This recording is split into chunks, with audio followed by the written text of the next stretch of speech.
puasa itu untukku. Linya lil milki. Lil milki, betul.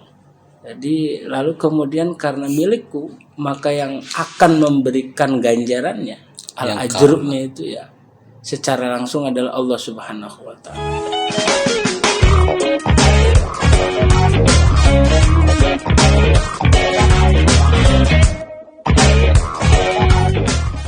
Assalamualaikum warahmatullahi wabarakatuh. Waalaikumsalam. Bismillah, alhamdulillah, wassalatu wassalamu ala rasulillah wa ala alihi wa sahbihi ajmain, amma ba'du. Selamat datang di channel kami Has Production dalam rangka belajar ngaji, ngatur jiwa. Emang bukan uang aja yang harus diatur ya. Atau kita namakan dengan ngaji gergeran. Gergeran itu artinya Gegeran. ngaji yang penuh canda tawa gitu Kiai. Ya. Syukur alhamdulillah telah hadir di depan kita beliau senior kami, beliau Ustadz Ajud. Kami mintakan beliau untuk berkenan memperkenalkan diri. Bismillah, alhamdulillah, salatu wassalamu ala rasulillah Muhammad bin Abdullah wa ala alihi wa mawala. La hawla la quwwata illa billah.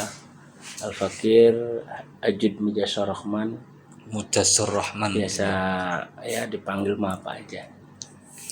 Yang penting ada bahasa nama panggilan. Oh. Saya biasa manggilnya Kiai Ajud gitu. Masya Allah, itu berlebihan. Kalau kata anak sekarang namanya lebay. Syekh. Oke, Kiai. Dulu latar pendidikan di mana, Kiai? Saya sempat di salah satu pesantren lumayan. Dulu sih masih belum banyak, tapi sudah banyak juga di situ anak-anak yang belajar Nahu, belajar sorof. Itu ada di daerah Cirebon, namanya di daerah Balarante. Oke. Terus setelah itu saya ke Jakarta. Jakarta. Saya dibuang sama bapak. Dibuang. Artinya dikasih kesempatan untuk belajar di kota metropolitan Jakarta Barat, tepatnya di pesantren Darussaada.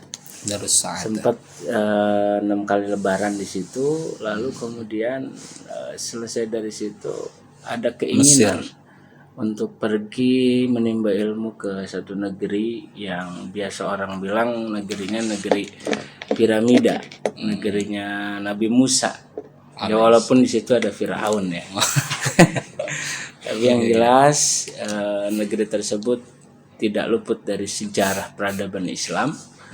Dan ada dalam beberapa pembahasan juga bahwa negeri tersebut disebut negerinya para nabi, maka disebut negeri Kinanah. Lalu setelah itu sempat sambil saya berangkat haji, sambil saya ngaji juga di Madinah dulu, tepatnya di Habib Zain bin Sumaid. Ini berarti pengarang kitab ini, Ki? Ya, Takriratus Sadidah. Saya banyak lupanya itu. Kayaknya yang lebih fakih itu ya Ustadz Fakih. Allahumma faqihna fiddin. Amin. Lalu kemudian selesai dari situ ya S2 pernah di UIN Syarif Hidayatullah Jakarta. Namun karena satu dan lain hal tidak lanjut kembali seperti itu. Tapi sudah S3 ya? Sudah. S3. Anaknya juga 3 ya. Oh, Oke, langsung kita masuk ke pembahasan kita. Kita ingin istifadah bareng membincangkan tentang fadilatus shaum gitu, Kiai. Fadilah shaum. Fadilah. Biar orang-orang itu biasanya kalau ada fadilah itu semangat gitu, Kiai. Mungkin ini bisa menjadi stimulus lah untuk kita pribadi dan halayak umum.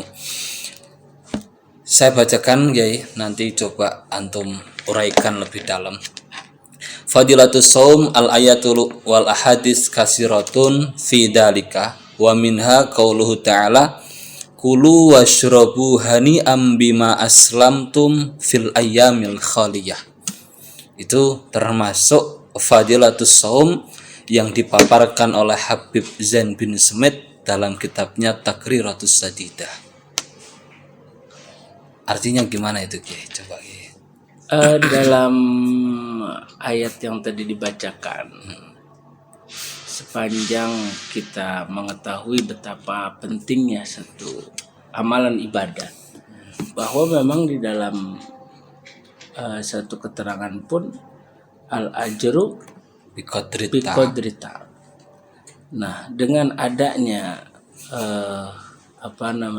keterangan dari Al-Qur'an secara gamblang terkait dengan fadilah shaum, bahwa diterangkan di situ sesungguhnya orang-orang yang senantiasa melakukan ibadah di waktu yang lampau, artinya setelah itu dia meninggal dunia, lalu kemudian dia akan mendapatkan derajat atau tempat atau makom yang tinggi. Itu disiapkan oleh yang maha memberikan nikmat, yang maha tinggi, yang maha agung, yaitu Allah Subhanahu wa Ta'ala. Maka sang muallif mencantumkan ayat ini terkait betapa ibadah puasa itu sangat penting dan sangat banyak menyimpan isi tentang keutamaan itu sendiri. Bahkan kalau kita mendengar hadis yang sangat populer, tentunya saya ucapkan tidak lengkap hadisnya, as-saumuli wa ana ajzi bihi. Artinya di situ menjadikan satu mafhum atau pemahaman bahwa puasa itu untukku. Linya lil milki. Lil milki, betul. Jadi lalu kemudian karena milikku, maka yang akan memberikan ganjarannya, al-ajrubnya itu ya secara langsung adalah Allah Subhanahu wa Ta'ala. Artinya harus lillah juga itu. Lillahi ta'ala, betul. Lalu tapi yang jelas adalah bahwa directnya pemberian al-ajru itu artinya tidak tanpa perantara apapun atau makhluk manapun, langsung Allah berikan. Berarti itu menunjukkan betapa sangat istimewanya puasa itu sendiri. Langsung Gusti Allah gitu ya. Betul. Ini secara umum ya Ustaz ya. Apalagi dikaitkan dengan Ramadan. Begitu. Jadi puasa sendiri sudah istimewa. Apalagi dikaitkan dengan bulannya atau momentumnya adalah Ramadan, yang juga kita menemukan banyak keterangan tentang keutamaan Ramadan itu sendiri. Bahwa Ramadan adalah unzila fihil Qur'an. Ramadan juga di mana banyak sekali peristiwa-peristiwa penting yang itu mengakibatkan atau menjadikan Ramadan itu adalah bulan yang istimewa. Maka kalau udah puasa Ramadan, ya sudah barang tentu insya Allah, bahkan keterangannya jangankan udah puasanya, walaupun ini bukan hadis sahih ya derajatnya. Ini man fariha itu. Oh iya. Man fariha biduhuli Ramadan haramallahu jasadahu ala nira. Walaupun dalam konteks ini saya tidak berbicara tentang derajat hadisnya. Iya. Tetapi di mana ada satu keterangan, walaupun itu adalah doif, katakan bahwa setiap kebaikan itu lipat gandanya minimal 10 kali lipat gitu Ki. Betul. Maksimal 600 kali lipat. Ila sab'i 600 ya, sab'i mi'ati 700 ya, maaf. 700 kali lipat itu kan. Bahkan mohon maaf Ki, kalau dalam tafsir Jalalain kemarin ngaji itu bukan kan tafsir jalan lain. Yang ayat itu Kiai, mangdalladzi yukridullaha qardan hasanan fayudhaifahu ai min asyrin ila aksar. Ya. Nah itu kan bisa potensinya lebih gitu ya. Lebih. Saya kok menemukan Kiai, tapi belum saya temukan dalam kitabnya secara aksel ya, yang ketika ke fakir miskin pahalanya sedemikian. Ternyata yang paling afdol, yang paling tinggi ketika sedekah itu kepada fuqaha wal ulama wal masyayikh gitu ya. Betul. Oke. Selanjutnya memang dalam hadis yang masyhur, kalau dalam kitab ini juga gini. Sumtus shaim tasbihun gitu Ki. Iya. Sumtus shaim tasbihun. Diamnya orang puasa dinilai baca tasbih gitu ya. Zikir. Kalau diamnya dari hal-hal yang kurang baik gitu ya. Tapi kalau buat ngaji gitu ya. Lalu diem aja buat apa? ya Ramadan buat ngaji yang banyak gitu ya. Lebih baik gitu berarti ya. Diemnya aja bernilai tasbih, apalagi ngomong yang bernilai manfaat. Kaitan itu fal yakul khairan aw yasmut. Fal yakul inni shaimun. Ini soal. Ida sabahatukum. Iya. Oke. Terus wa naumuhu ibadatun ini Ki. Ini sering dijadikan dalil ini Ki. Perdebatan ya. Orang yang kadang ada puasanya 5 menit gitu Ki. Iya betul. Ketika subuh tidur bangun-bangun hampir itu Ki. Hampir maghrib gitu Ki. Nggak masalah lah puasa tidurnya kan ibadah gitu Ki. Tapi sah itu Ki ya. Iya. Walaupun sah. Karena nggak ada kalau dalam hukumnya ya. Oke. Naumuhu ibadatun. Kalau tidurnya saja ibadah, apalagi tidak tidur yang dilakukan dalam hal-hal yang baik gitu Ki. Iya, betul. Terus wa du'auhu mustajabun itu Kiai. Doa kita yang kita panjatkan di bulan Ramadan itu potensi ijabahnya lebih kuat gitu ya. Lebih kuat karena rahmat Allah yang diturunkan di Ramadan itu lebih banyak. Oke. Lebih banyak gitu ya. Sesuai ada juga sih ayat di sini Ki. Was-shaimina was-shaimati wal hafidina furujahum wal hafidati wa dzakirinallaha katsiran wa dzakirinallaha katsiran wa dzakirati a'addallahu lahum wa ajran adima. Jadi orang yang puasa berzikir yang banyak ini a'addallahu lahum maghfiratan wa ajran adima. Sesuai hadis Nabi kan itu ada ya. As-saum awaluhu atau Ramadan awaluhu rahmatun gitu ya. Nisful awal. Berarti 1 sampai 10 itu ya. Oke, rahmat. Terus ausatnya adalah maghfirah. Akhirnya adalah itkun minan nar gitu ya. Lah maghfirah di sini udah itu cukup ya. Oke. Wa amaluhu mudhafun ya. Kalau dalam terusan hadisnya bahwa amaliyah yang kita lakukan di bulan Ramadan itu pahalanya mudhafah gitu ya. Sesuai dengan itunya wa ajron adima itu juga ya. Maka bahasanya adiman bukan kabiron. Saking banyaknya dan tidak ada batas maksimalnya gitu. Gitu ya. Oke. Bahkan kalau mohon maaf ini ya, dalam kitab Durratun Nasihin itu kan ada ya. Lau ta'lamu ummati ma fi Ramadan latamannau ang takuna sanatu kulluha Ramadan gitu ya. Jadi saking hebatnya Ramadan gitu ya. Beranggap-anggap, berandai-andai sesuatu yang tidak mungkin terjadi. Gitu ya. Ya, itu sekilas tentang fadilah puasa. Mungkin mau ditambah lagi Kiai. Ya. Jadi terkait dengan fadilah keutamaan, tentu sebenarnya yang harus sama-sama kita jadikan sesuatu yang muhim, yang penting adalah di mana kita akan mendapatkan kemuliaannya itu. Jangan sampai kita udah tahu banyak tentang fadilah keutamaan, apalagi yang antum bacakan tadi, tapi akhirnya ketika Ramadan datang ya biasa aja, nggak ada kliknya begitu, nggak ada yang ya katakanlah termasuk golongan orang-orang yang mendapatkan fadilah. Jadi cuma dapat informasi, tapi nggak dapat keutamaannya. Makanya menurut saya lebih baiknya atau lebih bagusnya adalah mumpung saat ini kita masih di Sya'ban. Artinya belum masuk Ramadan, detik-detik lah atau katakanlah beberapa hari lagi kita mau Ramadan. Yang lebih bijak adalah kita menyikapi di akhir Sya'ban ini dengan bahasa mempersiapkan diri, persiapan menuju Ramadan. Maka ketika kita baca dari berbagai macam sumber lah kalau saya simpulkan begitu saja. Yang pertama itu kita harus persiapan fisik dulu.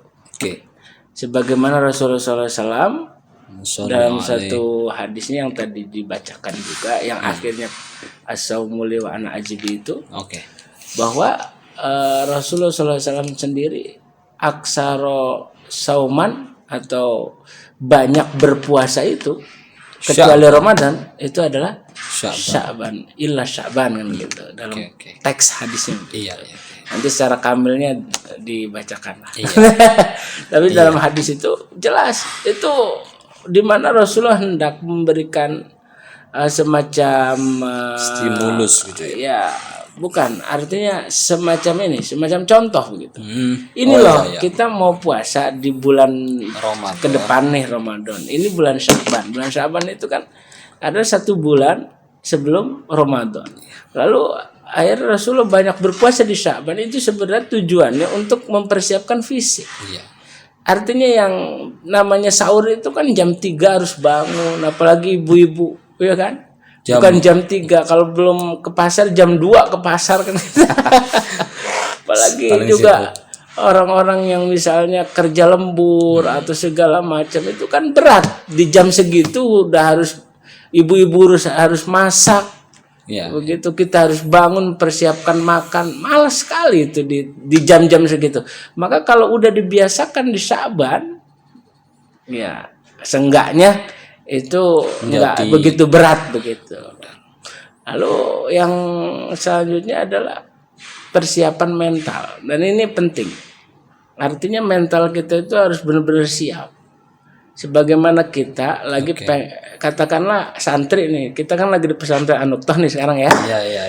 An-Nuqthah. Santri ini kan kalau lagi pengen kontes atau katakan lomba begitu, itu kan harus persiapan mental dulu dong. Iya, kalau nggak dipersiapkan mentalnya kacau. Nanti panggung gembiranya atau lombanya kan bisa kalah. Maka mental itu penting. Nah, untuk meraih keutamaan tadi, tentu mental harus dipersiapkan. Dengan cara apa? Yang pertama, bisa dengan cara kita meningkatkan atau memberikan dorongan cinta yang lebih kuat lagi kepada Ramadan ini sendiri. Masya Allah, cinta Ramadan. Ya tadi kembalinya ke manfariha itu. Makanya Ustaz Fakih sendiri misalnya kalau udah merasakan cinta gitu. Apapun bisa dilakukan. Garam bisa jadi manis, ya kan? Lautan yang begitu luas bisa diseberangi tanpa menggunakan perahu, tanpa melalui jembatan, kan gitu. Tapi nggak tahu. Iya, itu mental harus kita siapkan. Artinya ketika kita udah cinta sama Ramadan, maka ketika datang Ramadan, sesulit apapun ibadah di Ramadan itu mesti akan terasa ringan. Kenapa? Karena cinta tadi. Bisa juga dengan cara itu tadi dengan cara kita banyak menggali, mempelajari fadilah tentang yang Ramadan. Kita sekarang lagi bahas ini. Tapi memang kenyataan banyak ya. Walaupun sudah disampaikan fadilah begitu banyaknya, tapi ya tetap aja gitu, Karena saya pernah ingat, Habib Novel Ali terus mengatakan bahas ilmu itu manis memang. Prakteknya. Makanya tadi kan dalam hadis itu terakhirnya teksnya apa tadi, wa amaluhu mudha'afa. Kalau yang saya buat pegangan itu dawuhnya Imam Ghazali itu, Tolabul ilmi syadidun wal amalu bi asyaddu min. Nyari ilmu itu berat, susah, sulit. Ngamalnya lebih berat. Tapi kan setahu saya makalah ini bukan untuk mengendori orang belajar ilmu gitu kan, Justru untuk memotivasi. Jadi pemahaman kita jangan terbalik, gitu. Mafhumnya itu harus mafhum yang benar-benar pas. Gitu. Jangan nyarinya aja sulit nggak usah. Itu berarti jahil murakkab gitu. Kayak gini, bisa saya tambahkan ya. Misalnya katakan ada kata-kata ikhtilaful ulama rahmatun. Lalu kemudian dipahami oleh beberapa saudara kita, wa mufaraqatuhu adapun gitu kan nggak bisa dipahami begitu dong. Artinya ikhtilaf ulama rahmah itu bagi kita yang sedang menuntut ilmu, kita akan tahu saudara kita yang bermazhab A, yang bermazhab B, yang bermazhab C. Dengan apa? Saling menghargai di situ. Kalau kita udah saling tahu, maka ada saling cinta. Kalau udah saling cinta, ya nikah dong. Lihat ta'arufu. Ta'arufu. Oke. Demikianlah pentingnya kita mengetahui fadilah dari puasa tersebut, walaupun sebenarnya masih banyak ya. Wah, banyak banget ya. Dalam kitab Maqasidus Shaum itu diantaranya raf'ud darajat, meninggikan derajat, wa takfirul khati'at, bisa melebur kesalahan-kesalahan, wa kasrus syahwat ini ya. Masya Allah. Bisa mecah syahwat, meminimalisir rasa syahwat itu mungkin ya. Iya. Karena puasa itu emang luar biasa sih. Jadi saya bisa terakhir ya, saya punya guru itu luar biasa. Beliau itu puasanya udah puluhan tahun. Ya saya nggak sebutin, tapi saya punya guru itu saya baru mulai ngaji lah sama beliau. Gitu. Itu puasanya puluhan tahun. Ntar muridnya melebihi. Masya Allah. Amin ya Rabb. Tapi ketika buang angin aja itu nggak bau. Kenapa? Karena memang puasa terus. Puasa itu, Masya Allah, puasa itu ya jangankan masalah syahwat ya, masalah apapun bisa dikendalikan. Masya Allah. Masalah perempuan juga bisa. aduh, ya. Jadi banyak lah fadilah utamanya. Tentu nggak cukup ya. Nggak cukup ya. Bisa 5 jam nggak cukup. 5 jam. Kita ngobrol lagi aja. Oke. Kita cukupkan dulu Kiai. Demikian yang bisa kami sampaikan, kurang lebihnya minta maaf. Semoga memberikan manfaat untuk kita semuanya. Semoga ibadah puasa kita semakin berkualitas. Amin ya rabbal alamin. Assalamualaikum warahmatullahi wabarakatuh.